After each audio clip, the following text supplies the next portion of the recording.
Yo, welcome to the PR show. This is Peter Rodriguez, and I'm here today with Noodles. Say hello, Noodles. What's going on, guys? Today, we're going to do a top 5 of our favorite stand-up comedians.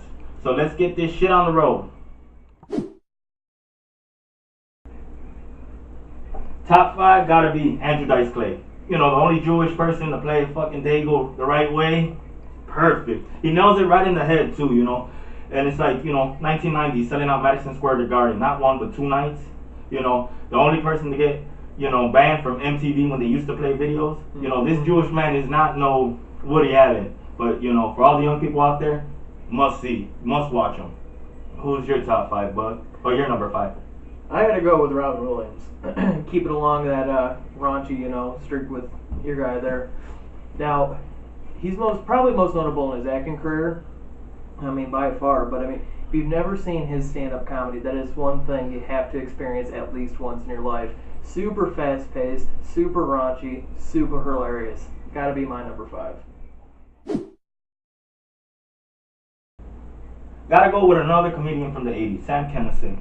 He tragically died at the age of 38. Car accident, wasn't his fault. Guy was drinking, went on his side of the road, killed him.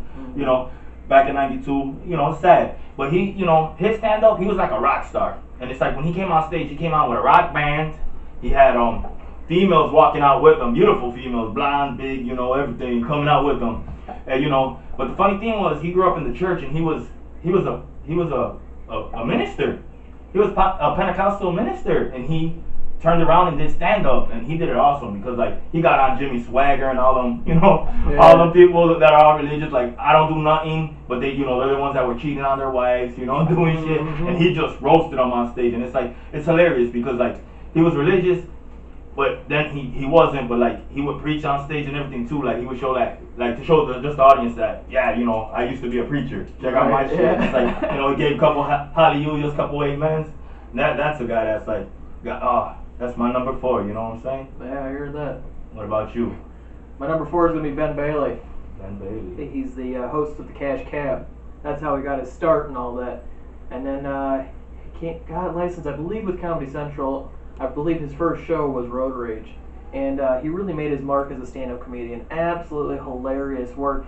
And the best part is about him, too, is he's found a way to be actually pretty much clean.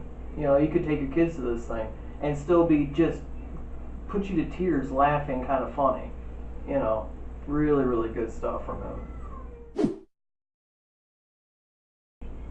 George Carlin, 71 years old, passed away, 2008, his comedy was more political, more, religious, he talked about religion, and then he was more philosophy, and just his speaking of the English vocabulary, he would break it down and use words in beautiful artistic ways. It's there's stand-up comedians that come and they do that, and they make you laugh, but his was just a breakdown of it's just weird. It had your mind thinking. It's he was sitting there being funny but being serious too at the same time, and it's just that alone, it's wow. And and his movie roles were awesome too, and it's he's just a great one. The young kids, you don't know who he is. The younger viewers, you gotta check him out. That's number 3 right there all time. All right, I can agree with that. But my number 3 is gonna have to be Gabriel Iglesias. Fluffy. Yeah, buddy. Fluff. That guy is amazing. He goes up there and he can tell you a joke that's not that funny and just salvage it with one of his trademark sound effects. Yeah. The dude is a human sound effects machine. Between that or just a simple little scream or something like that, just not get away with it. And then another thing is self-deprecation is a pretty, it's a pretty common comic trope. But he's one of the few people who could take that and just actually get away with it. And he doesn't really have a bad mouth either. No. You know what I'm saying? His swearing and stuff is toned down to comedians from the 80s and stuff was more raunchy, trying to get exposed. But he's a funny dude. He is. He definitely deserves where he's gotten. Well, yes, he does.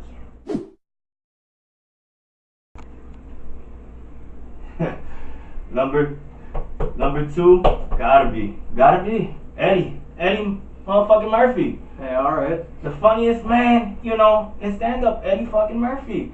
Eddie came, you know, in the 80s, like, you know, in the 70s, late 70s, you know, he had Saturday Night Live. Had did a awesome, one of the greatest James Brown impersonators, you know? Yeah. And it's like, impersonation, but it's like, it was hilarious. And then, you know, he did Gumby.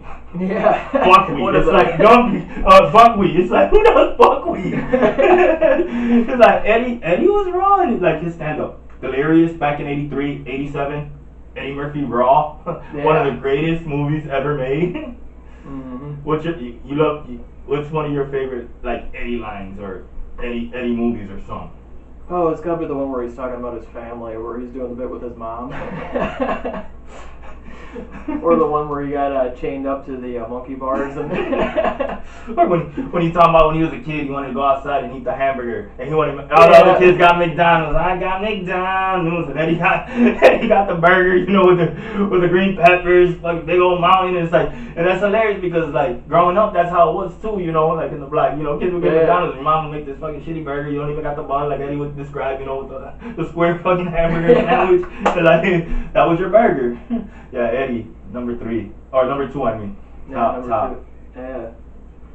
Oh, I think my number 2's got to be Daniel Tosh. Daniel Tosh. Absolutely.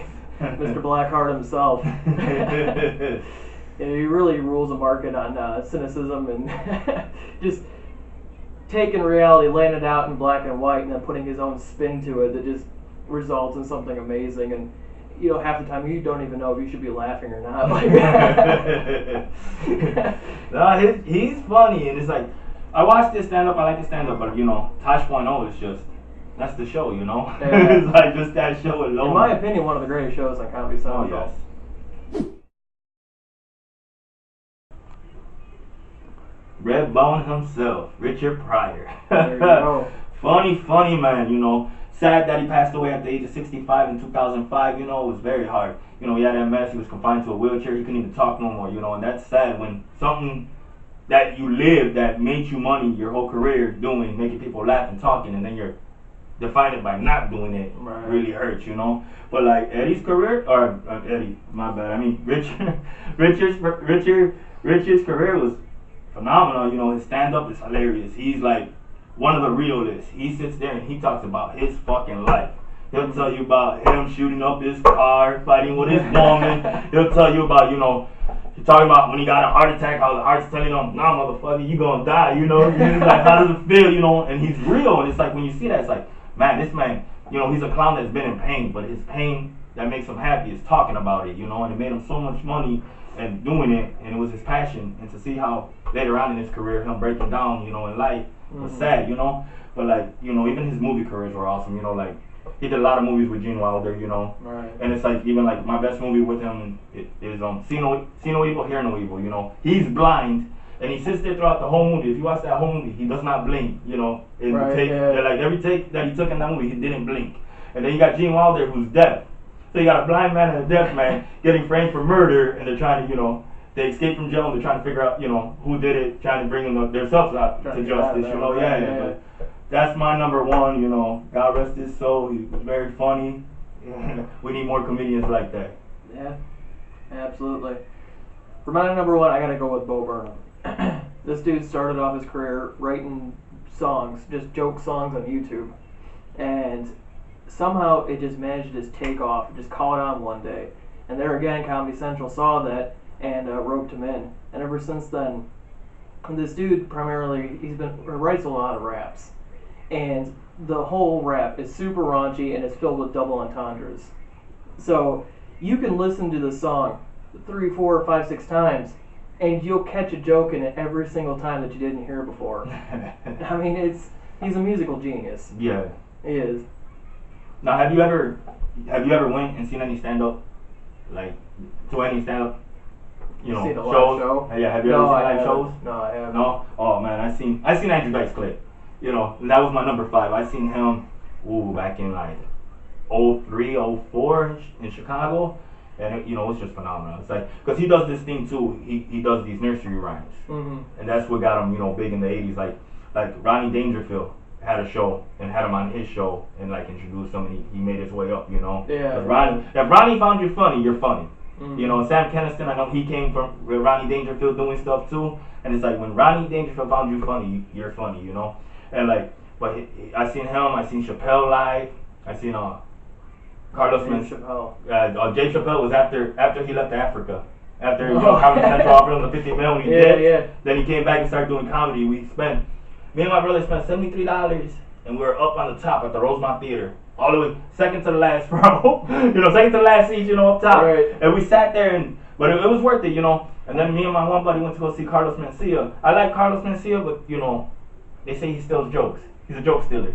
That's what they say, you know. So I don't know.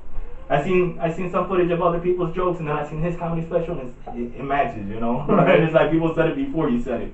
But like, yeah, me and my buddy went to go see him, and that's a funny story because my car broke down.